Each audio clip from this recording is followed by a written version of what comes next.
Car വരുന്ന സംഭവം എവിടെ വരും? കാറ് ഇവിടെ കാർ എവിടെ വരും? കാർ ഇവിടെ ക്ഷേത്രം അല്ല. എൻ്റെ ചോദിച്ചാൽ കാറ് അടുത്തൊന്നല്ല, ഇതുപോലെ സിമിലറായി സമാന്തരമായിട്ട് വല്ല ജെട്ടികളുണ്ടോ? അപ്പോൾ കാറ് അവിടെ നിന്ന് വന്നിട്ട് നമുക്ക് ബോട്ട് കൊണ്ടുവരാം.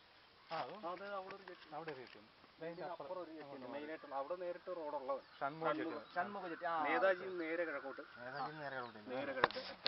അപ്പോൾ നമുക്ക് അങ്ങനെ ചെയ്യാം. അത് അങ്ങനെ അവിടെ നിന്ന് വന്നിട്ട് പിന്നെ അവിടെ നമുക്ക് നമ്മുടെ ബോട്ടിട്ട് ചെയ്യാം.